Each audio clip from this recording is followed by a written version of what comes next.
আমি তো টাকা যাচ্ছি না। Paper paper. সূর্য ওঠার অনেক আগেই পেপার হাতে রাস্তায় নামেন খুকি। অলিগলি থেকে শুরু করে প্রতিটি রাস্তার ধুলো পায়ে মেখেছেন ১৯ বছরের এই হকারি পেশায়। ভাই আমি পেপারটা বিক্রি করে খাবো, কিছু চাবো না ভাই। পাগল বলে অনেকে উপহাস করলেও খুকির মুখের হাসির রেশ ফুরোয় না কখনো। বড় কষ্টগুলো কাবু করতে না পারলেও ছোটখাটো কিছু সমস্যার কাছে মাঝে মধ্যে অসহায় হয়ে পড়েন তিনি। আমি টাকা পয়সা চাই না, কিন্তু খালি একটু বাথরুম করতে যেতে হলে ওই বাড়ির একটা মহিলা আছে, খুলি মারে। কিশোরী বয়সে বিয়ে হয়েছিল ৭০ বছরের এক বৃদ্ধের সঙ্গে, কিন্তু মাসখানেকের মাথায় স্বামীর মৃত্যুতে বিধবা হন খুকি। তারপর শ্বশুরবাড়ির ভাত আর খাওয়া হয়নি তার। মেজো ভাসু বললো কপাল কুণ্ডলা যেমন করে খায় তেমন করে খায়, খাওগা। তাহলে আমি কপাল কুণ্ডলা কেমন করে হয়েছে, নৌকা বই। আমি বলছি আচ্ছা নৌকা বইবো না, রাজশাহী টাউনে সাদা সাদা ডিম বিক্রি করে খাবো, বিক্রি করবো, আর আপনি সেই ডিমটা কিনে নেবেন।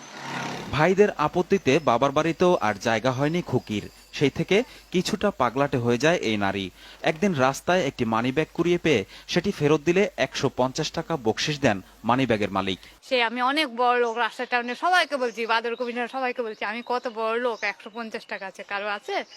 তখন এই ১৫০ টাকা দিয়ে পেপারে কাজে লাগলাম। সারাদিনের ৩০০ টাকা রোজগারের মধ্যে নিজের খরচ মাত্র ৪০ টাকা। বাকি টাকা থেকে ১০০ টাকা দেন একটি এতিমখানায়, ৫০ টাকা মসজিদ মন্দিরে, ১০ টাকা ভিক্ষুকদের, আর হজে যাবেন বলে ১০০ টাকা জমা রাখেন একটি ব্যাংকে। ৬টা সেলাই মেশিন কিনে দিচ্ছি গরিব মেয়েদের, 3টা হিন্দুর মেয়ে গরু কিনে দিচ্ছি। তারা বিধবা, তারা লোকের বাড়ি কাজ করতে পারবে না, দ্বিতীয় স্বামী ধরতে পারবে না, ওই দুধ বিক্রি করে খাবে। সহজ সরল বলে অনেক সময় খুকির কাছ থেকে টাকা পয়সা ছিনিয়ে নেয় কিছু বখাটে লোক, এমনকি মারধরও করে কখনো কখনো। পাগলাটে হয়েও স্বাবলম্বী হবার বাসনা বুকে নিয়ে যে নারীর দিনরাত ছুটে চলা, তার চলার পথকে আরেকটু মসৃণ কি করা যায় না? কেউ আমাকে 1 পয়সা হেল্প হয়নি, কি হবে এই সাক্ষাৎকার নিয়ে? কেউ তো আমাকে সাহায্য করবে না।